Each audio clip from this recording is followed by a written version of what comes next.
국정농단 등으로 재판을 받아온 박근혜 전 대통령에 대해 대법원이 징역 20년형을 확정했습니다. 민주당은 박 전 대통령의 사과를 요구했고 국민의힘은 엄중히 받아들인다고 밝혔는데 조건 없는 사면 여부도 잇따랐습니다.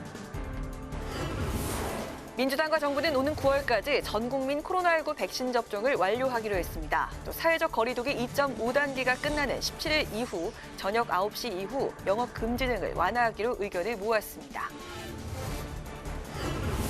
여야 주요 정당이 서울시장 보궐선거 표심을 잡기 위해 부동산 정책에 공을 들이고 있습니다. 각 당과 후보들이 경쟁적으로 내놓은 부동산 정책의 주요 내용과 차이점을 짚어봅니다. 대기자의 시선으로 분석해보는 정가 동향 모교 정치클럽 기자 대기자.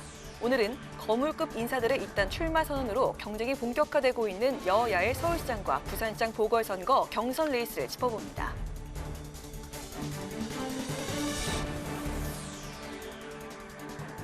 여러분 안녕하십니까? 의정 종합뉴스 1월 14일 뉴스엔 시작하겠습니다. 국정농단 사건 등으로 재판을 받아온 박근혜 전 대통령이 징역 20년형을 최종 확정받았습니다. 더불어민주당은 박 전 대통령이 국민에게 진심으로 사죄해야 한다고 밝혔고 국민의힘은 불행한 역사가 반복되지 않도록 해야 한다고 강조했습니다. 홍예진 기자입니다. 대법원이 뇌물 등의 혐의로 기소된 박근혜 전 대통령에 대한 두 번째 상고심에서 징역 20년에 벌금 180억 원을 선고한 원심을 확정했습니다. 앞서 새누리당 공천 개입 혐의로 확정받은 징역 2년형을 더하면 총 22년형이 됩니다. 지난 2016년 9월 최순실 국정농단 사태가 발생한 지 4년 4개월 만이고 2017년 3월 헌법재판소가 파면 결정을 내린 지 3년 10개월 만입니다. 헌정사상 최초로 탄핵을 당했고 노태우, 전두환, 이명박 전 대통령에 이어 실형을 살게 된 네 번째 전직 대통령이 됐습니다. 더불어민주당은 박 전 대통령이 대법원 판결에 대한 통렬한 반성과 사과를 해야 한다고 강조했습니다. 대한민국 역사에 씻을 수 없는 치욕과 세계 민주주의사에 오점을 남겼습니다. 박 전 대통령은 이 모든 것에 대해 국민 앞에 사죄해야 합니다. 이어 국민의힘도 공동 책임이 있다는 점을 명심해야 한다고 비판했습니다. 국민의힘은 불행한 역사가 반복되지 않도록 해야 한다고 밝혔고 국민의힘은 제1야당으로서 민주주의와 법질서를 바로 세우며 국민 통합을 위한 노력을 멈추지 않을 것입니다. 정의당은 국정농단에 대한 민심의 준엄한 판단이라고 평가했습니다. 박 전 대통령에 대한 형이 확정되면서 정치권의 관심은 사면으로 옮겨지고 있습니다. 민주당은 이낙연 대표가 촉발했던 사면 문제가 당내 강성층을 중심으로 강한 반발을 일으켰던 만큼 일단 신중한 반응입니다. 반면 국민의힘은 이제 문재인 대통령이 결단해야 한다고 압박하며 사면을 촉구하고 나섰습니다. 사면 문제를 놓고 여야 입장이 서로 다르고 당내에서도 찬반이 엇갈리고 있어서 논란은 당분간 계속될 것으로 보입니다. 국회방송 홍혜진입니다. 더불어민주당과 정부가 코로나19 백신 접종을 9월까지 마무리해 11월 말에는 집단 면역 체계를 구축한다는 계획을 밝혔습니다. 17일 종료되는 2.5단계 사회적 거리두기와 관련해서는 체육시설 등의 영업금지 조치를 일부 완화하는 쪽으로 공감대를 형성하고 방역당국에 최종 결정을 맡겼습니다. 장정연 기자가 보도합니다. 더불어민주당과 정부가 다음 달부터 코로나19 백신 접종을 시작해 9월까지 마치기로 했습니다. 겨울이 시작되기 전인 11월 말까지 집단 면역이 생기도록 하겠다는 겁니다. 11월 집단 면역 일정입니다만 더 땡길 수는 없을까? 자유롭게 단풍놀이라도 할 수 있을까? 이런 국민들의 소박한 요망이 있습니다. 5,600만 명분을 확보한 백신 공급량도 더욱 늘리기로 했습니다. 전 국민을 대상으로 접종하는데 부족함이 없도록 하겠다는 계획인데 백신뿐 아니라 치료제도 무료로 사용할 수 있도록 하겠다고 밝혔습니다. 이와 함께 백신 접종을 위한 스마트폰 애플리케이션도 개발됐다며 여기에서 접종 대상과 장소, 시기를 안내하겠다고 설명했습니다. 현행 2.5단계 사회적 거리두기가 종료되는 17일 이후 영업 금지 조치는 일부 완화될 것으로 전망됩니다. 17일 이후에 적용될 새로운 거리두기 지침은 좀 일률적인 금지보다는 좀 부분적으로 좀 허용하되 대신 자기 책임성을 강화하는 쪽으로 간다는 것에 대해서는 대체적으로 인식을 같이 하고 있다고 말씀드립니다. 당정은 특히 형평성 논란이 일고 있는 헬스장 등 실내 체육시설과 관련해 감염 위험이 낮다면 영업을 허용하는 쪽으로 공감대를 형성했습니다. 다만 5인 이상 집합 금지와 밤 9시 이후 영업 금지 완화 여부는 전문가 의견을 반영해 방역당국이 최종 결정하도록 했습니다. 국회 방송 장정현입니다. 4.7 서울시장 보궐선거의 승패를 가를 주요 변수로 부동산 정책이 떠오르고 있습니다. 출사표를 던진 여야 후보군도 잇따라 부동산 관련 공약을 발표하며 이슈 선점에 나섰는데요. 박지영 기자가 비교해봤습니다. 4월 서울시장 보궐선거에 사활을 걸고 있는 여야. 특히 부동산 민심을 잡기 위한 공약을 쏟아내며 공을 들이고 있는 모습입니다. 먼저 여당인 더불어민주당은 공공주택 공급 확대에 초점을 맞추고 당정 협의를 통해 설 전 완성도 있는 부동산 대책을 발표할 예정입니다. 민주당 내에서 첫 출사표를 던진 우상호 의원도 공공주택 16만 호 공급을 약속하며 지난 이틀에 걸쳐 부동산 정책을 발표했습니다. 올림픽대로와 강변북로를 인공지반으로 덮어 주택을 짓고 지상철로 구간도 덮어 그 위에 역세권과 연계한 복합 주거단지 등을 조성하겠다는 구상입니다. 공공자가, 공공전세, 공공임대 등 자신의 처지에 맞는 부담 가능한 다양한 공공주택을 공급해야만 집값 안정, 주거 안정을 가져올 수 있습니다. 야권 후보들은 정부의 부동산 정책 실패를 비판하며 부동산 시장 정상화를 위한 주택 공급 확대와 규제 완화 방안을 제시했습니다. 국민의힘은 당 차원의 재건축 규제와 세금 완화를 주요 내용으로 한 종합 부동산 대책 발표와 함께 서울시장 출마를 선언한 나경원 전 의원도 용적률과 용도 지역, 35층에 막혀있는 층고 제한 등 낡은 규제를 풀어 재건축과 재개발을 대대적으로 다시 시작하겠다고 공약했습니다. 사고 싶은 사람은 집을 살 수 있게 하고 돈을 빌리고 싶은 사람은 빌릴 수 있게 하고 팔고 싶은 사람은 팔게 하고 그리고 집을 짓고 싶은 사람은 집을 짓게 하고 이렇게 해드리겠습니다. 나 전 의원은 또 공시가격 결정 과정에 서울시장의 동의를 얻어 무분별한 공시가격 폭등을 원천 차단하겠다고 약속했습니다. 야권 후보 단일화를 모색하고 있는 국민의당 안철수 대표는 정부에서 소외됐던 3040과 5060 세대를 위한 주택 공급 등을 통해 향후 5년간 74만 6천 호를 공급하겠다는 계획입니다. 저 안철수는 서울시가 지원하는 민간 주도형 주택 공급 정책으로 서민층은 물론 중산층도 함께 잘 살 수 있는 행복한 서울시를 만들겠습니다. 이와 함께 부동산 세금을 확 낮추겠다며 1주택자의 취득세와 재산세율을 인하해 예전과 같은 세금을 낼 수 있도록 조정하겠다고 밝혔습니다. 국회 방송 박지영입니다. 국회가 오늘 공수처장과 법무부 장관 후보자 청문회 일정에 합의하면서 다음 주부터 본격 청문회 전국이 시작됩니다. 공수처 출범과 검찰 개혁을 두고 대립하고 있는 만큼 국민의힘은 여러 의혹을 제기하며 철저한 검증을 벼르고 있습니다. 강민지 기자가 취재했습니다. 고위공직자 범죄수사처장 후보자와 법무부 장관 후보자 인사청문회가 오는 19일과 25일에 열립니다. 검증에 충분한 시간이 필요하다는 야당의 주장에 따라 청문회 간격을 둔 겁니다. 국민의힘은 우선 박범계 법무부 장관 후보자를 정조준했습니다. 후보자가 2019년 패스트트랙 당시 폭행 혐의로 불구속 기소돼 재판 중인 점을 문제 삼았습니다. 또 사법시험 존치를 주장하며 찾아온 고시생을 폭행했다는 의혹과 법제사법위원회 간사 시절 후보자가 출자한 법무법인의 연매출이 급증했다는 의혹이 제기됐습니다. 이번에 장관이 되겠다는 박범계는 현재 폭행 혐의로 재판을 받고 있는 피고인 신분입니다.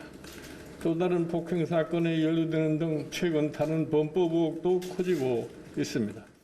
그러나 박 후보자 측은 고시생 폭행은 오히려 자신이 폭행당할 뻔했다며 부인했고 법무법인과 관련해선 청문회 때 설명하겠다고 밝혔습니다.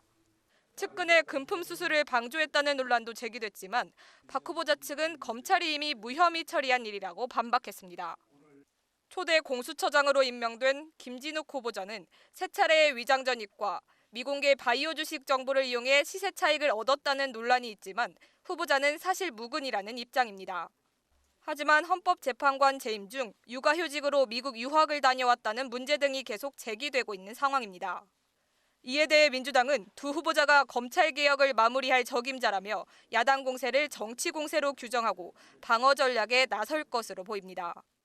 시간 끌기와 꼼수로 역사의 수레바퀴를 막을 수는 없습니다. 국민의힘도 명분 없는 밤대를 멈추고 합리적 비판과 대안 제시로 인사청문회에 임해 주시길 요청드립니다. 여야가 팽팽하게 맞서면서 야당에선 인사청문 보고서를 채택하지 않아도 임명을 강행할 것이라는 비판이 나오고 있습니다. 이 때문에 다음 주 국회 법사위에선 또 한 차례 여야 갈등이 불가피해 보입니다. 국회 방송 강민지입니다.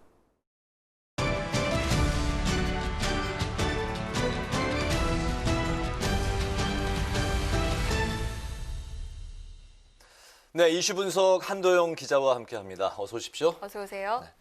지난주 제가 이제 영화 배우 같다고 네. 소개를 했는데 주변의 반응이 뜨거웠나요? 좀 대답을 좀 잘 해라고 이렇게 좀 말을 했습니다. 네, 커피 한 잔 사셔야 되는 거 아닌가요? 지금 사드리도록 알겠습니다. 네, 잘 알겠습니다. 고맙습니다. 한 기자, 그 단일화를 둘러싸고 국민의힘과 국민의당 오늘 이제 요새 신경전이 아주 치열한 가운데 오늘 안철수 대표가 사실상 국민의힘 입당 거부의 뜻으로 밝혀질 수 있는 발언을 했다고요? 네, 그렇습니다. 이 안철수 대표는 이 단일화 결정은 국민들이 할 거라면서 이 국민의힘 입당을 좀 거절했습니다. 안 대표는 또 이 자신이 자기중심적이라는 이 국민의힘 비판에 대응을 했는데요. 꼭 자신으로 이 단일화를 하자는 게 아니라 이 국민의 뜻을 따르자는 거다 이렇게 말을 했는데 이 지지율에 따라서 단일화 과정을 거치는 게 당연하고 그것을 꼭 자기중심적이라고 볼 수는 없다. 이렇게 반박한 것으로 해석이 됩니다. 사실 처음부터 이 가능성이 높게 점쳐지진 않았습니다만 지금 이 시점에서 안 대표의 국민의힘 입당 혹은 합당은 물 건너가는 분위기입니다. 국민의힘은 자칫하면 이 안 대표 입당만 바라보다가 아무 실속도 못 차리는 모양새로 비춰질 수도 있는데요. 자당 후보부터 내세워야 된다. 당 내외에서 줄기차게 주장해왔던 김종인 비대위원장은 며칠 전부터 한층 더 강하게 집안 단속에 나섰습니다. 김 비대위원장은 그제 비공개 회의에서 중진들이 자꾸 당 차원에서 논의되지 않은 이야기를 한다.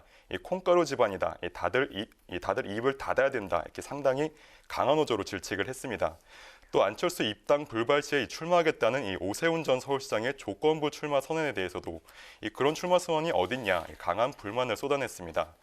최근 김 비대위원장은 이런 태도를 당 밖으로도 적극 표출합니다. 라디오에서 안 대표는 더 이상 거론하고 싶지도 않은 사람이고 단일화 질문에 대해서는 대답하기 싫다고 말했고요.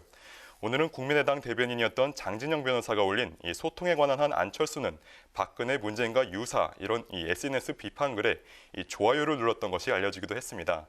다만 이 같은 언행은 김 비대위원장 역시 단일화 시기를 3월 초로 설정해놨다는 점을 볼 때 단일화 자체에 대한 삼각기라기보다는 일시적인 거리두기로 해석하는 게 좋을 것 같습니다. 네. 김종인 비대위원장이 아주 강하게 나왔어요. 그러니까 국민의힘에서도 변화의 모습이 좀 보이죠? 네, 그렇습니다. 안철수 입당 통합을 주장하던 목소리가 들어가고 대신에 안철수 비판이 그 자리를 대신했습니다.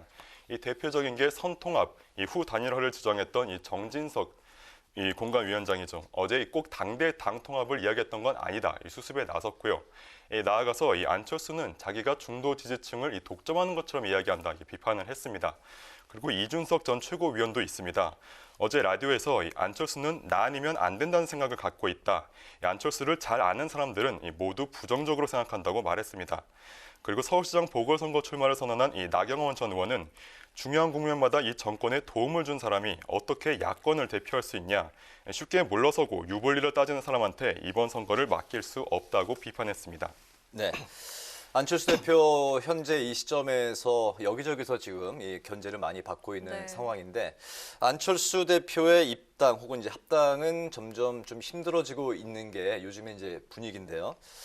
그렇다면 이제 김종인 비대위원장과 또 국민의당 안철수 대표 서로의 보관은 이제 어떤 건지 좀 궁금한데, 근데 김종인 비대위원장은 사실 또 3월이 되면 좀 단일화에 대한 이야기가 다시 또 이야기를 할 수 있지 않냐는 그런 발언도 했었죠. 네, 그렇습니다. 이 김종인 비대위원장 얘기를 좀 종합을 해보면은 일단은 자강론입니다. 오늘도 이 비대위 회의 직후에 기자들을 만나서 지금은 이 자당 후보 선출 과정에 있기 때문에 지금 이 단일화를 논의하는 건 의미가 없다, 필요가 없다 이렇게 말을 했고요. 나아가서 단일화 없이 3자 구도로 가더라도 이 국민의힘이 이긴다 이렇게까지 말할 정도로 이 김 비대위원장은 이 자당 자체 후보 선출에 큰 의미를 부여하고 있습니다. 그러면 왜 김 비대위원장은 이렇게까지 선 자체 후보 선출 후 단일화를 고집할까? 먼저 막판 단일화를 통한 이 지지율 상승 현상, 이른바 컨벤션 효과를 누리기 위한 것이란 분석이 있고요. 지금은 안철수 대표가 1위지만 앞으로는 여론조사 지지율이 뒤집어질 가능성이 있다고 이런 측면도 이 김종인을 비롯한 비대위가 바라보고 있다는 분석입니다. 그리고 당내 일부에서는 이 안철수 대표가 선거에서 승리하면 김 비대위원장의 공로가 사라지니까 그걸 막아보려는 거다 이렇게 바라보기도 합니다. 앞서 3자 구도가 잠깐 나와서 여기까지 언급하면서 김 비대위원장의 보관 설명을 마친다고 하면 이 김 비대위원장이 3자 구도를 언급하긴 했습니다만 이걸 바란다고는 일단 당내 인사들부터 그렇게 높게 보진 않습니다. 국민의힘 재선 의원은 이 협상 전에 유리한 국면을 만들기 위해서 일종의 허풍 전략을 펼치고 있다고 말했습니다.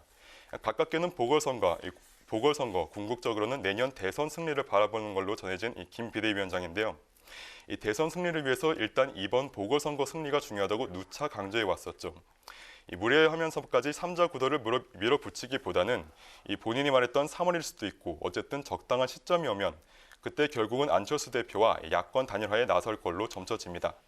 이번에는 이 안철수 대표 쪽으로 가면 어떤 방식을 택해야 된다고 분명하게 말하진 않았습니다만 안 대표도 야권 단일화가 승리를 위한 필수 조건이라고 말합니다.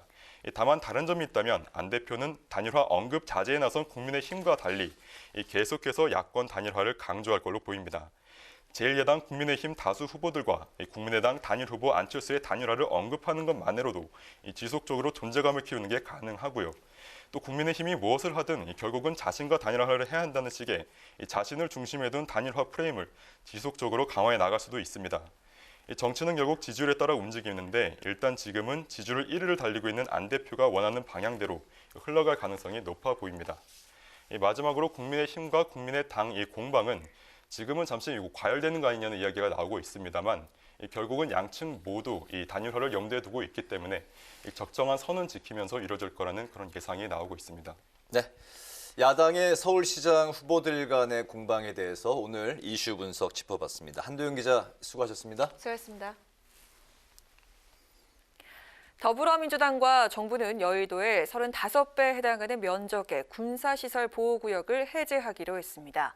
이번 보호구역 해제는 전국 16개 지역 약 1억 67만 제곱미터 규모로 경기 김포와 파주, 고양 등 수도권 이남 지역이 87%를 차지했습니다. 민주당은 군사시설 보호구역 내 주민과 지방정부가 많은 불편함을 겪고 있다며 군사시설 보호구역 규제 완화 대책을 계속 추진해 나가자고 밝혔습니다. 더불어민주당은 수소도시법을 제정해 수소시범도시 건설을 체계적으로 추진하겠다고 밝혔습니다. 김태년 원내대표는 오늘 정책조정회의에서 한국판 뉴딜과 2050 탄소 중립 정책의 중심에는 수소경제가 있다며 이같이 밝혔습니다. 또 사업용 수소차에 대한 연료 보조금 지급 관련 법안을 2월 국회에서 처리하고 관련 예산 확대도 검토하겠다고 밝혔습니다. 국민의힘은 지난해 고용지표가 IMF 이후 최악을 기록한 것을 두고 정부의 보여주기식 이벤트 결과라고 비판했습니다. 김종인 비상대책위원장은 오늘 비대위 회의에서 정부가 지난 1년 동안 일자리 사업에 무려 37조 원을 쏟아부었지만 취업자 수는 2018년보다 22만 명 가까이 줄었다고 지적했습니다. 또 정부가 단기 일자리를 양산하는 일자리 분식 통계로 돌려막기를 해오다가 정부 스스로 일자리 대란을 키운 것이라고 주장했습니다. 국민의힘이 비례대표 당선권에 취약지역 출신 인물 25%를 공천한다는 내용을 당원 당규에 명문화하는 방안을 추진하고 있습니다. 정운천 국민통합특위위원장은 소속 의원 전원에게 편지를 보내 정당 득표율 15% 미만인 호남 지역 총선 결과를 언급하며 당원 당규 개정에 동의해달라고 당부했습니다. 개정안은 현재 절반 이상의 동의를 받았으며 일부 의원들은 비례대표 취지에 맞지 않는다며 서명을 거부하고 있습니다. 중앙선거관리위원회는 오늘 지난해 4분기 국민들이 중앙선관위에 기탁한 기금 6억 200만 원을 각 정당에 지급했다고 밝혔습니다. 정당별 지급액은 더불어민주당이 2억 7,400만 원, 국민의힘 2억 4천만 원, 정의당 4천만 원 등입니다. 선관위는 기탁금 모금에 필요한 비용을 공제하고 교섭단체 구성 여부와 국회 의석수, 직전 국회의원 선거 득표율에 따라서 기탁금을 지급하고 있습니다.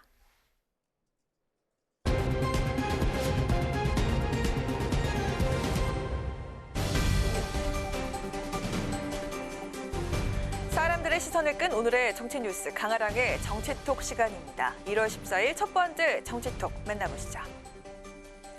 4.7 재보궐선거에 출마할 후보들의 윤곽이 드러나면서 정치권의 이목은 이제 경선과 단일화 여부로 모아지고 있습니다. 특히 서울시장 선거의 경우 국민의힘과 국민의당 안철수 후보와의 야권 단일화가 최대 관심사인데요. 어제 출마를 선언한 국민의힘 나경원 전 의원이 이러한 관심에 대해서 불편한 심경을 내비쳤다고 합니다. 어떤 이유일까요?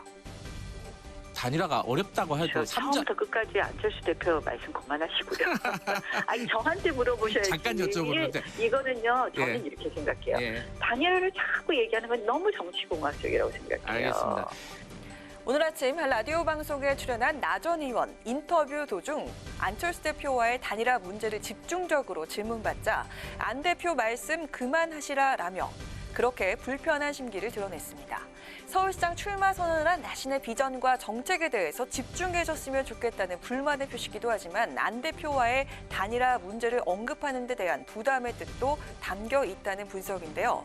나 전 의원은 단일화를 자꾸 이야기하는 건 너무 정치공학적이라며 일단 단란하게 경쟁하고 그 다음에 국민들께 평가받아야 한다. 어떻게 룰을 정하느냐는 마지막 단계라고 강조했습니다. 다만 나 전 의원은 단일화는 꼭 해야 한다고 생각한다면서도 후보로 나선 제가 이미 우리 당 후보가 된 것처럼 이야기하는 것은 적절하지 않다고 생각한다며 신중한 태도를 보였습니다. 나 전 의원이 어제 출마 선언에서 안 대표를 연대 대상이 아닌 경쟁의 대상으로 언급한 이후 국민의힘 내에서는 안철수 견제론이 급속히 힘을 받는 모습입니다. 이에 대해 국민의당은 오늘 안 대표에 대한 네거티브 공세를 중단할 것을 촉구하고 나섰는데요. 야권 후보 간의 신경전 앞으로 더 치열해지지 않을까요? 이어서 오늘의 두 번째 정치톡입니다. 야권이 넘쳐나는 후보들과 단일화 문제로 고민이라면 여당의 후보는 재보선을 앞두고 어떤 고민을 하고 있을까요? 현재까지 민주당의 유일한 서울시장 출마자인 우상호 의원이 오늘 당내 경선 분위기에 대해서 답답함을 토로해 눈길을 끌었습니다. 바로 이렇게 말이죠. 쓸쓸하고 외롭습니다. 저희 당 문제를 보면 오늘은 좀 말씀을 좀 드려야 될 것 같은데요. 일정조차 발표하지 않는 집권 여당의 모습을 보여줄 거냐. 저는 좀 의문입니다. 지난달 13일 서울시장 보궐선거에 출사표를 던진 이후 한 달째 단독 레이스를 이어가고 있는 우 의원. 오늘 국회 소통관에서 세 번째 공약을 발표한 직후 기자들에게 쓸쓸하고 외롭다며 당내 경쟁 후보가 없는 상황에 대해서 아쉬움을 나타냈습니다. 특히 후보를 내겠다고 방침을 세운 지 오래됐는데 일정조차 계획이 안 돼 있다며 당 지도부의 불만을 에둘러 표현했습니다. 민주당은 현재 국민참여 경선 룰을 확정했지만 구체적 경선 일정은 설 연휴 이후 선출이라는 잠정안만 둔 채 아직 결정하지 않고 있는 상황입니다. 이를 두고 유력 주자인 박영선 장관과 개각 시점을 염두에 두고 있는 게 아니냐는 해석이 나오고 있습니다. 우 의원은 특정 후보의 등판 시점을 고려해 일정 발표를 미루는 게 아닌가 하는 의문을 언론에서 제기하지 않겠나라면서 당이 조속히 서울시장 경선 일정을 확정해서 발표해 줄 것을 요청했습니다. 민주당은 어제 4.7 재보선 경선을 가수 나훈아 씨의 콘서트처럼 진행하겠다 이런 계획을 밝혔습니다. 단순한 토론 방식에서 벗어나서 각 주자가 공약과 비전을 담은 PT를 하고 가상현실 기술을 접목해서 많은 볼거리를 제공하겠다는 건데요. 경선 룰과 진행 방식뿐 아니라 경선 일정도 하루속히 정해져야 후보들의 출마 선언도 빨라지지 않을까요? 이어서 오늘의 세 번째 정치톡입니다. 얼마 전 국민의힘 김종인 비대위원장이 윤석열 검찰총장을 거론하면서 별의 순간이 왔다고 언급한 이야기 정치톡에서도 전해드린 바가 있습니다. 이번에는 여당에서 윤 총장 관련 지적이 나왔는데요. 정확하게 이야기하자면 윤 총장에 대한 일부 언론 보도를 비판한 겁니다. 어떤 내용이었을까요? 민주당 원내 부대표인 박상혁 의원은 오늘 당 지도부 회의에서 윤 총장에 대한 일부 언론 보도와 관련해 도를 넘어선 윤비어 청가라며 우려를 나타냈습니다. 이틀 전 한 언론 매체 보도를 언급하면서 윤 총장 일대기는 물론 가문의 족보를 다룬 기사가 게재됐다고 지적했는데요. 윤석열 대망론에 갈린 파평 윤 씨란 제목의 해당 기사는 현직 검찰총장이 여론조사에서 유력한 차기 대권 주자로 거론되는 이례적인 윤석열 현상을 거론하면서 윤 총장이 어떤 사람인지 그 뿌리를 조명해보는 내용이었습니다. 그리고 파평 윤 씨 가문의 족보를 나열하며 노블리스 오블리주를 실천하고 벼슬을 고사한 가문이란 설명을 담았습니다. 박 의원은 얼마 전 일부 언론들이 순댓국집에서 만난 윤석열 검찰총장이란 유튜브 영상을 앞다퉈 보도한 사실을 언급하면서 모 언론이 윤 총장을 향해 순댓국 창가를 부르니 이 언론은 이에 질세라 족보로 승부를 거는 형국이라고 꼬집었습니다. 법원의 결정으로 업무에 복귀한 이후에도 윤 총장에 대한 여야 정치권과 언론의 관심은 여전히 뜨겁습니다. 유력한 차기 대권 주자로 계속 거론되는 한 별의 순간이라는 긍정적 시그널도 윤비어 청과라는 비판적 시그널도 계속되지 않을까요? 지금까지 강아랑의 정치톡이었습니다.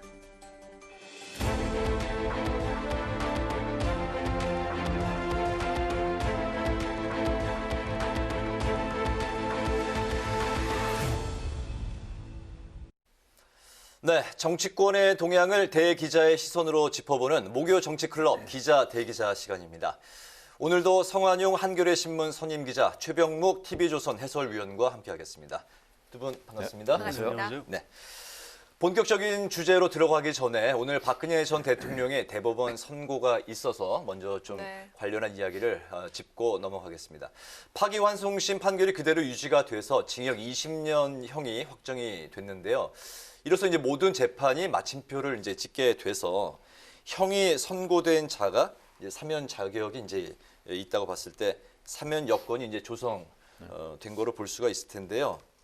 사면론이 이제 앞으로 어떤 분위기로 흘러갈지 두 분의 견해를 먼저 한번 들어볼까요?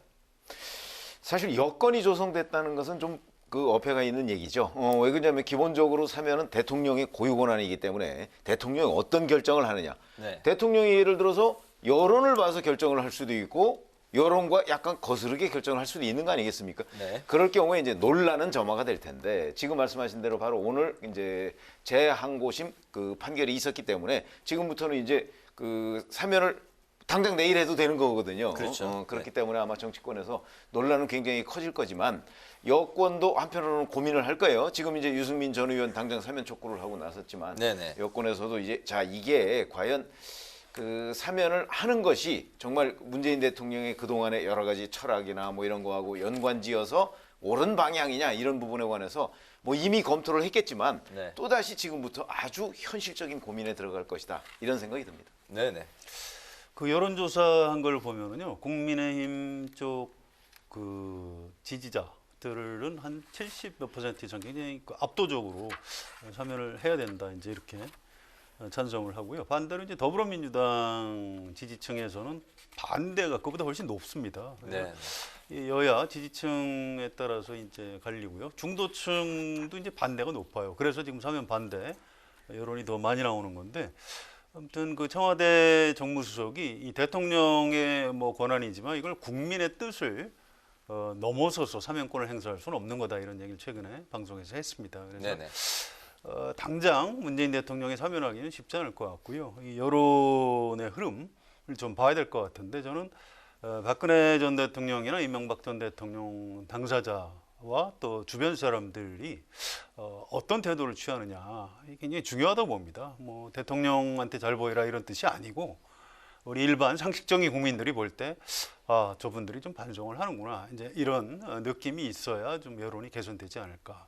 그게 언제인지 저도 잘 모르겠습니다만 그런 전제가 있어야 문재인 대통령이 사면을 할 수 있지 않을까 이렇게 예상합니다. 오늘 청와대 대변인도 원론적인 이야기를 이제 했는데 삼면론과 관련해서 앞으로 더 지켜봐야 되겠습니다. 네. 오늘 이슈 잠깐 짚어봤고요. 첫 번째 토크 주제로 들어가 보겠습니다. 먼저 최 의원님.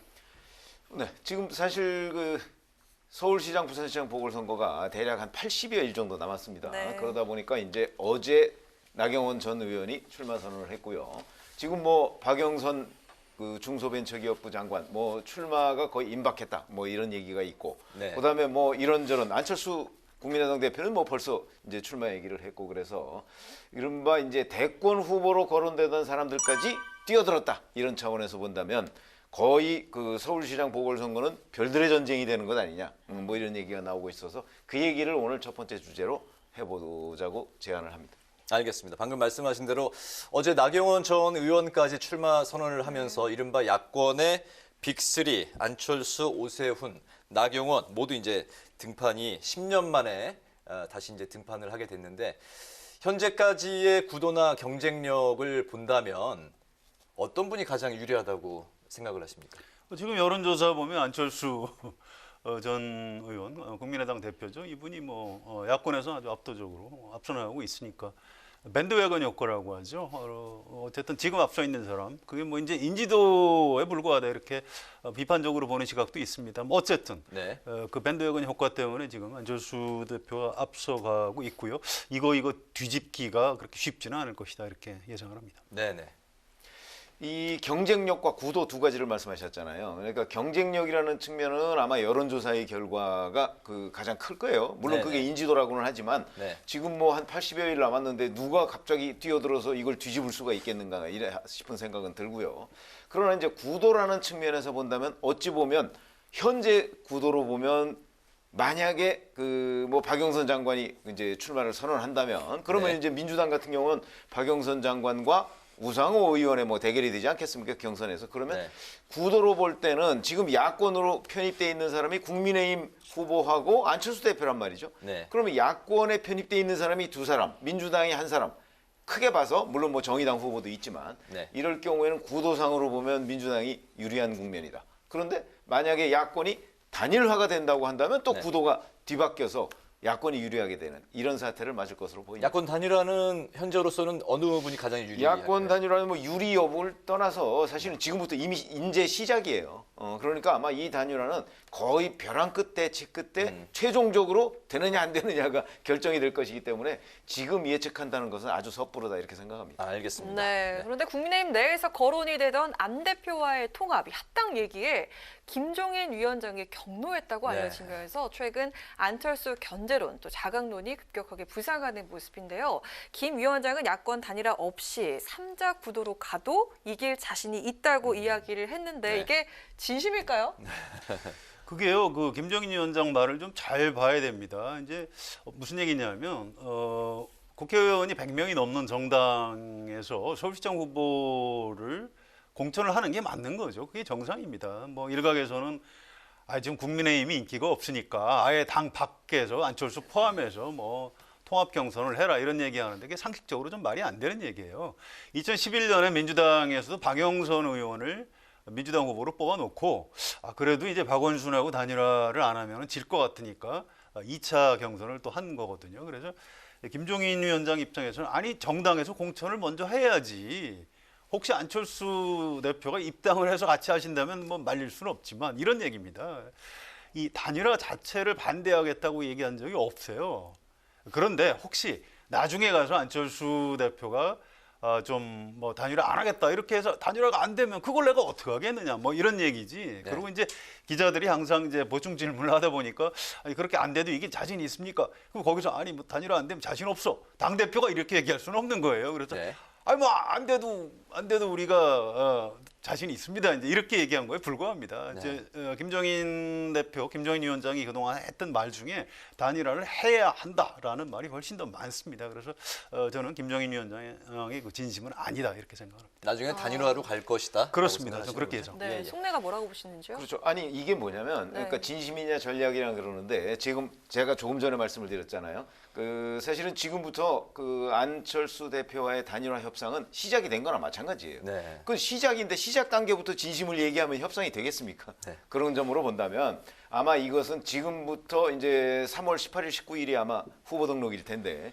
그 직전까지도 안철수 대표도 마찬가지고 김종인 비대위원장도 마찬가지고 아마 기자들 앞에서 진심을 얘기하는 경우는 거의 없을 것이다. 저는 그렇게 보거든요. 네. 다 전략적인 발언입니다. 그리고 가서 최종적으로 사실 단일화가 될 것이다 안 될 것이다는 여기서 점칠 수가 없어요. 그거는 그때 이제 양쪽에서 만나서 어떻게 할 것이냐를 아마 최종 담판을 하게 될 것이고 그 전에 물밑 대화를 좀 하겠죠. 그런 차원에서 본다면 지금 얘기하는 발언들 김종인 비대위원장 물론이고 안철수 대표도 마찬가지고 다 전략적인 발언으로 보는 것이 더 옳다 이렇게 생각을 합니다. 네, 제가 짧게 추가 드리면은 단일화를 안 할 수가 없을 겁니다. 지금 야당이 2016년 총선부터 너무 많이 졌어요. 전국 선거에서. 네. 자, 2017년 대선 졌죠. 2018년 지방선거 졌고 작년 총선 또 참패했습니다. 이겨본 적이 없어요. 네. 그래서 이번에는 뭐 그 안철수든 아니면 국민의힘 후보든 누군가한테 이길 수 있는 사람으로 단일화해야 된다라는 지금 이제 문재인 정부를 좀 이렇게 비판적으로 보는 대부분의 야당 지지층 중도층에서 네. 단일화 압박이 워낙 강하기 때문에 네네. 단일화는 본인들이 하기 싫어도 아마 하게 되지 않을까 이렇게 예상이 됩니다. 굉장히 그 단일화가 절박한 상황이다. 그렇습니다. 뭐 그런 말씀이시죠. 안철수 대표 요새 이제 광폭 행보를 보이고 있는데 최근에 홍준표, 김동길, 반기문 등 보수 진영 인사들과 폭넓은 접촉을 이어가고 있습니다. 결국에 이 안철수 대표가 그리는 단일화 그리고 김종인 위원장이 그리는 단일화 뭐 좀 전에도 뭐 비슷한 말씀하셨습니다만 이 두 분의 단일화를 둘러싼 가장 큰 입장 차이는 어디서 찾을 수 있을까요? 제가 보기에는 자 국민의힘이 제일 야당이잖아요. 네. 근데 김종인 비대위원장의 생각은 단일화 물론 해야 된다 이런 생각을 가지고 있지만 그 단일화를 할 경우에 틀은 국민의힘이라는 경선 룰 그 사이에서 해야 된다고 생각을 할 것이고 네. 지금 안철수 대표의 경우에는 그렇게 되면 국민의힘에 본인이 입당하는 결과가 되잖아요. 네. 입당해서 아마 입당하는 문제도 안철수 대표 쪽에서 검토는 하긴 했을 거예요. 그러나 입당했을 경우에 과연 본인한테 승산이 있느냐 이런 검토를 왜 안 했겠습니까? 그래서 아마 제가 보건 데는 국민의힘이라는 틀 안에서 하느냐 단일화를 하느냐 틀 밖에서 하느냐 이런 정도의 차이가 가장 결정적일 것이다 이렇게 생각합니다. 그래서 요새 많이 또 나오는 이야기가 호랑이를 잡으려면 호랑이 굴로 들어가야 되지 않냐 그런 이야기 많이 하는데 그런데 그게 이제 네. 잡힐 것 같아야 들어가는 거지 그렇지 않으면 안 들어가죠. 네. 상식적으로 이상하죠. 국민의당 대표가 국민의힘으로 입당을 한다. 좀 당대당 통합도 아닌데 좀 이상하지 않습니까? 그러면 지금 국민의당의 당원들은 뭐가 되는 겁니까? 의석수가 워낙에 차이가 나기 때문에 그러니까 흡수 통합을 하더라도 그건 당대당 통합인 겁니다. 네. 그냥 개별 입당이 불가능하죠. 어떻게 당 대표가 개별 입당을 하겠어요. 그래서 어쨌든 지금 안철수 대표 입장에서는 나로 단일화해달라 이 얘기입니다. 뭐 말은 그게 아니다 하지만 정치인이 당연히 자기가 주인공이 돼야 되는 거죠.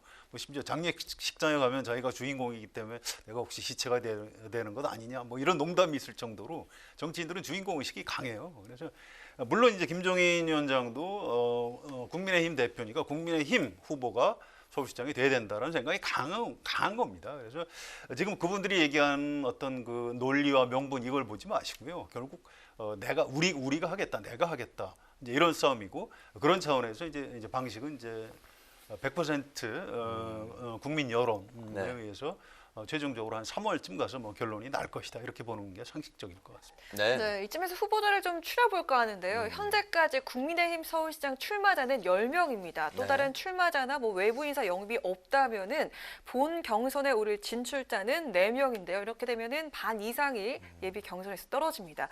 본 경선에 오를 4명 한번 짚어보도록 하겠습니다. 성 기자님. 예, 이거 말 잘못하면 이게 제가 이름 거론 안 한 사람들한테 네. 예상이니까요. 네. 뭐 제 직업이 그러니까 어쩔 수 없죠. 어쨌든 지금은 인지도가 높은 사람들이 유리하죠. 그래서 오세훈 전 서울시장 또 나경원 전 원내대표 이런 사람들이 많이 앞서가 있고요. 그다음에 이제 여론조사를 보니까 대체로 이해운 전 의원 또 조은희 현 서초구청장 전에 이제 서울시 정무부시장을 하셨어요. 이런 분들이 좀 앞서가고 있는 것 같고요. 이분들이 예비 경선의 벽을 통과할 가능성이 높지 않을까 이렇게 해서. 어떻게 보십니까? 근데 오세훈 전 서울시장은 출마 선언을 한 건가요? 저는 아직도 그게 좀 의문이에요. 했는지 안 했는지. 한 거 아닙니까? 글쎄요, 했는지 아니면 이제 그게 이제 조건부 안철수 출사. 국민의당 대표의 입당을 조건부로 했는데 네. 그러면 이제 본인은 안철수 국민의당 대표가 입당을 안 할 것이라고 판단을 최종적으로 한다면 이제 결국은 본인은 출마하는 건데 출마한다고 전제를 했을 경우에는 지금 말씀하신 대로 제가 보건대는 오세훈, 나경원, 아마 조은희 서초구청장 정도가 이제 포함이 될 것이고 그러면 이제 남은 한석 그게 문제인데 아마 거기에는 뭐 지금 말씀하셨듯이 이제 아마 그 중에서 제일 앞선 분이 이해운 전 의원 아니면 오신환 전 의원 뭐 김근식 경남대 교수 뭐 이런 사람들 정도가 아닐까. 그 중에서 한 사람이 그 한 자리를 차지할 것이다 이렇게 생각합니다. 네. 서울시장 후보들 간의 치열한 분위기가 벌써 이제 조성이 되고 있는데요.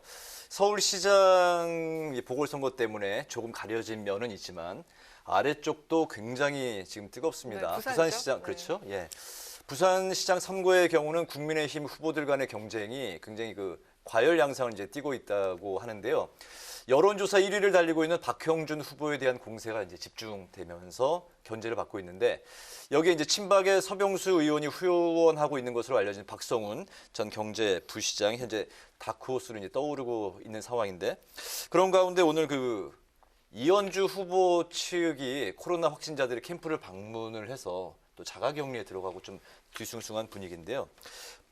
부산시장의 보궐선거 경쟁 구도는 어떻게 압축이 될까요? 예, 일단 뭐 저도 이제 궁금해서 국민의힘 계신 분들한테 좀 물어봤어요. 그래서 네. 이제 박형준 전 의원이 워낙 이제 좀 스펙이 좋고 뭐 청와대 정무수석 했고 전 국회의원 또 국회 사무총장도 하셨죠. 또 뭐 이제 인물도 훤칠하고 네네. 인지도가 이제 워낙 앞서 있고 그래서 이제 지금 여론조사에서는 이제 앞서가고 있다고 합니다. 또 이제 이현주 전 의원도 굉장히 부산에서 유명 인사라고 해요. 네네. 워낙 이제 좀 말도 좀 세게 하고 네. 정치인으로서 행보도 좀 돋보이죠. 네. 최근에 이제 코로나 때문에 좀 고생을 하셨는데 뭐 다행히 이제 다들 음성이 나왔다고 해요. 그래서 선거운동 하는 데는 별 지장은 없을 것 같은데 이상하게 부산에서는 이게 정확히 이유를 모르겠는데 이게 여성이라서 오히려 좀 손해를 보는 건지 뭔지 모르겠는데 좀 올라가는데 좀 한계 같은 게 좀 있는 것 같다고 좀 답답해하는 그런 분위기가 있다고 합니다. 또 한 사람이 이제 좀 전에 말씀하셨듯이 박성훈 경제부시장인데 이분은 1971년생이에요. 지금 딱 만 50입니다. 그러니까 적은 나이가 아니에요. 네네. 그리고 행정고시하고 사법시험을 다 합격을 했는데 법조인이 안 되고 이제 기재부에 가서 엘리트 공무원 생활을 쭉 했습니다. 그래서 최근에 이제 제가 누가 소개를 해줘서 좀 만났는데요. 키도 굉장히 훤칠하게 크고 이 남자도 잘생기니까 이 마스크를 써도 이 잘생긴 게 가려지지 않을 정도로 외모 측면을 좀 많이 제 외모 말씀드려서 죄송한데 아무튼 아니, 말도 아닙니다. 굉장히 네네. 똑똑 부러지게 잘하고 네네. 자기가 왜 해야 된다 이 얘기도 아주 정확하게 하는 걸 보고 깜짝 놀랐어요. 그래서 네네. 이게 코로나 때문에 자기를 알릴 기회가 좀 적어서 그렇지 실제로 경선이 제대로 붙으면 돌풍이 불 수도 있겠다. 만만치 않겠다. 예, 만만치 않겠다 이런 느낌이 좀 있었습니다. 네네. 그러나 이제 뭐 정치인들은 정치인 나름대로의 굉장한 장점을 가지고 있는 사람들이 정치에 뛰어드는 거거든요. 그렇게 따진다면 지금 현재 이제 제가 아까 80여일 얘기를 했지 않습니까? 이 정도면 물론 뭐 몇 차례 고비는 있겠지만 그 갑작스럽게 치고 올라와서 그 뭐 후보를 하는 경우 이제 과거와 같이 대중연설 같은 게 있으면 그런 사람이 좀 나타날 수가 있는데 지금 같은 더군다나 코로나19와 같은 이런 상황에서는 그게 좀 힘들다고 저는 보거든요. 그렇게 본다면 더군다나 서병수 전 부산시장 현재 의원이지만 부산시장 같은 경우는 부산에서 약간의 경쟁력이 있는 여론조사들이 그동안에 나온 적이 있어요.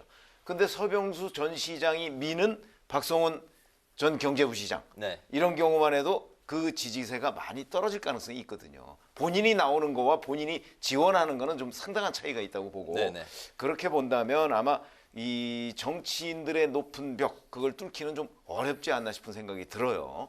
그렇게 본다면 역시 그 야권의 부산시장 후보 뭐 이거는 아마 박형준 뭐 3파전이라고는 하지만 박형준, 이현주 뭐 이 두 사람의 어떤 2파전 정도가 되지 않을까 그 가능성이 더 높다 이렇게 봅니다. 네네. 알겠습니다. 야권의 재보선 경선 레이스를 한번 살펴봤는데요. 이번에 두 번째로 우리 성 기자님께서 어떤 발제를 준비하셨습니까? 예, 국회 방송에서 야당 얘기만 할 수는 없고.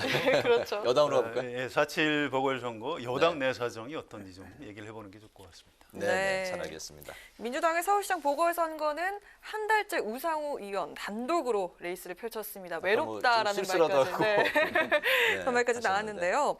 사실 박영선 장관이 최근에 TV 예능 프로그램에 출연하면서 나경원 전 의원처럼 선언이 임박했다, 출마 선언이 임박했다는 이야기가 나오고 있습니다. 이대로 박영선, 우상호 양자 대결로 가게 되면은 경선 흥행 장담하기 어렵지 않을까 이런 시선이 있습니다. 네. 예, 근데 박영선 장관이 이제 역지사지를 한번 해보세요. 그분이 현직 장관인데 현직 장관이 서울시장 출마하겠습니다 이렇게 선언할 수 있을까요? 지금 코로나 경제 위기 때문에 자영업자들 또 이분이 중소벤처기업 장관이에요. 네. 중소기업 죽을 맛입니다. 그쪽 장관이 현직 장관이 서울시장 출마 선언한다. 아니 서울에만 중소기업이 있는 게 아니잖아요. 이게 전국의 중소기업, 벤처기업을 책임져야 되는 사람이에요.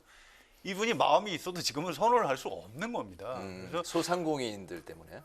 장관이기 때문에 현직 장관은 그러면 안 되는 거죠. 있을 수 없는 일입니다. 그래서 어쨌든 대통령이 개각을 해줘야 출마가 가능한 이런 상황이죠. 근데 이제 우상호 의원 말씀은 뭐 쓸쓸하고 외롭다 이렇게 해서 약간 뭐 인기를 얻기 위한 발언이지 지금 뻔히 알 겁니다. 박영선 장관이 어떻게 출마 선언을 하겠어요. 개각 직후에 아마 곧장 출마 선언을 할 걸로 이렇게 예상이 됩니다. 네, 그럼 김동연 전 경제부총리나 박주민 의원 뭐 출마 건조 시행 가능성 있다고 보십니까? 저도 궁금해서 물어봤는데요. 그 뭐 안 나올 것 같다고 그래요. 쉽게 얘기하면. 예, 박주민 의원은 지난번에 이제 대표 전당대회 출마했던 그것 때문에 조금 뭐 때만 내면 다 나오냐 뭐 이런 당내 부정적인 여론을 조금 의식하는 것 같다고 하고요. 또 물론 이제 나와서 후보가 될 것 같지도 않다 이런 계산도 좀 있는 것 같고요. 또 김동연 전 부총리도 이분은 관료 출신인데 계산이 있지 않겠습니까? 지금 서울시장 여당 공천 받아서 이길 가능성이 높다고 생각할까요? 그렇지 않을 겁니다. 그래서 이런저런 핑계를 대면서 뭐 정치엔 별로 뜻이 없습니다. 이렇게 해서 발을 빼고 있다고 합니다. 여당의 양자 대결 어떻게 예상하십니까? 그렇죠. 양자 대결이 되면 지금 말씀하신 대로 아무래도 흥행에는 문제가 있을 거예요. 왜 그러냐면 박영선 장관과 그 우상호 의원 같은 경우는 이미 뭐 여론조사도 여러 차례 나왔었고 그런 관점에서 본다면 자칫 잘못하면 그냥 그 뭐 어차피 누가 된다 아마 이런 결론에 도달할 가능성이 매우 높거든요. 반면에 상대당인 국민의힘에선 아까 한 10여 명 얘기를 하셨잖아요. 그 정도면 그 안에서 아무리 뭐 탈락자나 뭐 무슨 조금 앞서가는 사람이 있더라도 여하튼 이런저런 얘기들이 나오게 마련이에요. 그러면 국민들의 관심은 많은 쪽에 쏠리게 된단 말이죠. 이 풍년인 곳에. 그리고 거기에서 또 뭐 무슨 여러 가지의 어떤 경선 방식을 도입한다는 거 아니겠습니까? 그러면 이 두 사람이 경쟁하는 것보다는 국민들의 관심이 높아질 가능성이 있다.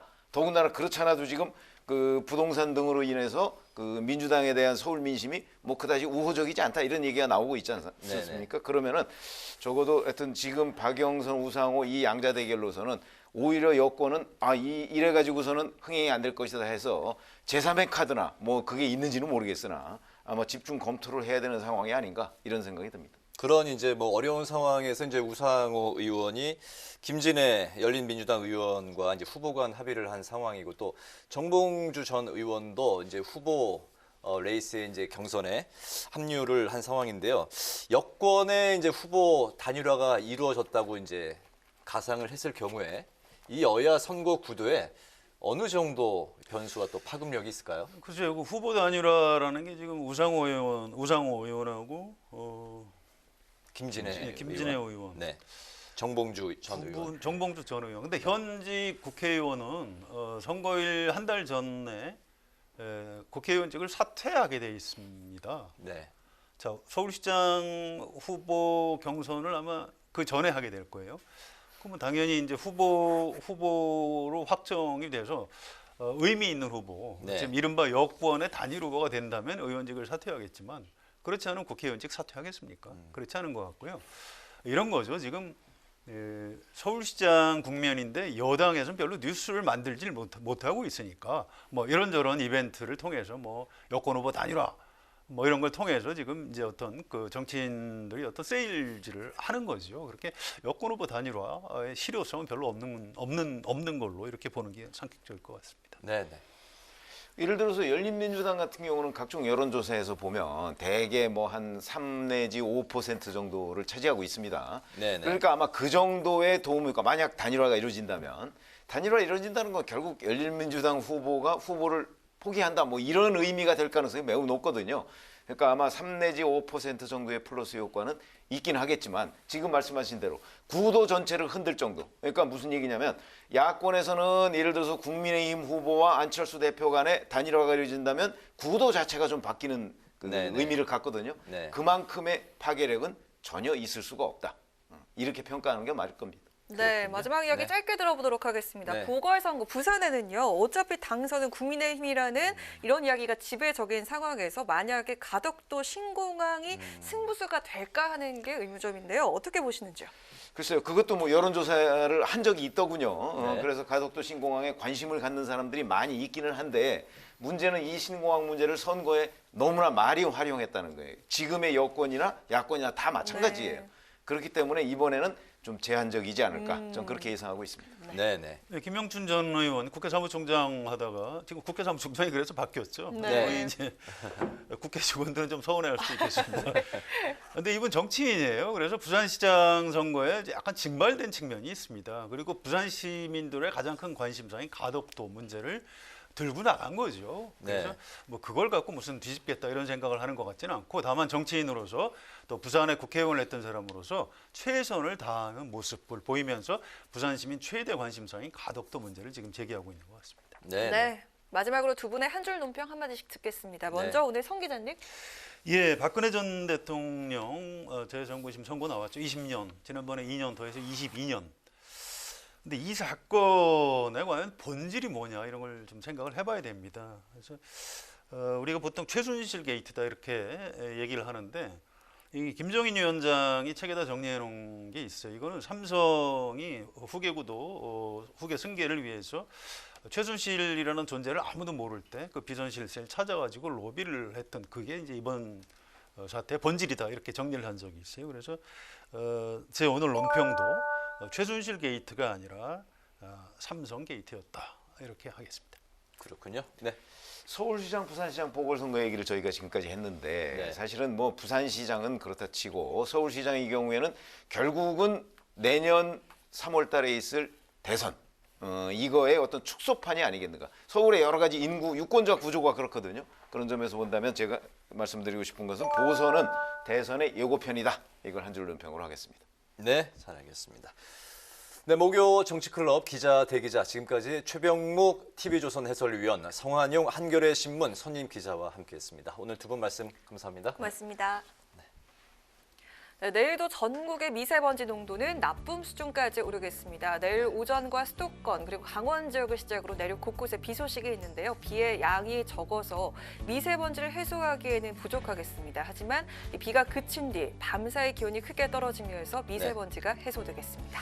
네, 내일은 출근길 마스크와 함께 우산도 준비하시는 게 좋다고 하니까요. 미리미리 좀 준비 챙기시면 좋을 것 같습니다. 아까 그 순댓국 찬가 이야기를 들으니까 빨리 집에 와서 뜨거운 국물을 먹고 싶어지네요. 네, 저도 그렇습니다. 네, 오늘 뉴스엔 여기서 마치겠습니다. 함께해 주신 여러분 고맙습니다.